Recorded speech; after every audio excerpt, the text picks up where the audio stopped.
காட்டுக்கு நடுவே 1000 ஆண்டுகள் பழமையான ஒரு அதிசய பச்சையம்மன் கோவில். கோவில காக்கிற 7 பிரம்மாண்டமான முனிகள். செஞ்சி மன்னர்கள் வழிபட்ட அபூர்வ அம்மன் கோயில். இப்படி பல சிறப்புகள் நிறைஞ்சதுதான் செஞ்சிக்கு அருகாமையில மேலச்சேரி அப்படின்ற ஊர்ல அடர்ந்த காட்டுக்கு நடுவே இருக்க இந்த பச்சையம்மன் ஆலயம். இந்த பச்சையம்மன் ஆலயம் செஞ்சில இருக்க பெரும்பான்மையான மக்களுடைய குலதெய்வம் கோயிலா இருக்கு அப்படின்றது இன்னொரு சிறப்பான ஒரு தகவல். என்னதான் இந்த கோவில் காட்டுக்கு நடுவே அமைஞ்சிருந்தாலும் ஆடி மாதம் ஒவ்வொரு வெள்ளிக்கிழமையும் கூட்டம் இந்த கோயிலுக்கு அலமோதுங்க. ஒரு பக்கம் பொங்கல் வைப்பாங்க, ஒரு பக்கம் கெடா வெட்டுவாங்க, ஒரு பக்கம் நேர்த்தி கடன் செலுத்துவாங்க. ஏகப்பட்ட பக்தர்கள் கூட்டம் ஆடி மாதம் முழுவதுமே இந்த கோயிலுக்கு வருவாங்க. அதை விட இந்த கோயில் அமைஞ்சிருக்க இடம் ரொம்பவே அழகா இருக்கும். மேலச்சேரி ஊர்ல சிறுவாடி காப்பு காட்டுக்குள்ள பிரம்மாண்டமான மலையோட அடிவாரத்துல இந்த கோயில் அமைஞ்சிருக்கு. அது மட்டும் இல்லாம கோயிலுக்கு வெளியே பாத்தீங்கன்னா 7 பிரம்மாண்டமான முனிகள் காவலுக்கு இருப்பாங்க.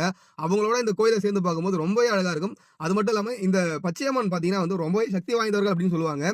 செஞ்சி ஆண்ட மன்னர்கள் எல்லாமே பச்சையம்மனை வணங்கிட்டு போவாங்க அப்படின்னு சொல்லுவாங்க. அடர்ந்த காட்டுக்கு நடுவுல இந்த கோயிலுக்குள்ள வர அனுபவமே ஒரு வித்தியாசமான அனுபவமா இருக்கும். இப்படி பல சிறப்புகள் வாய்ந்தது.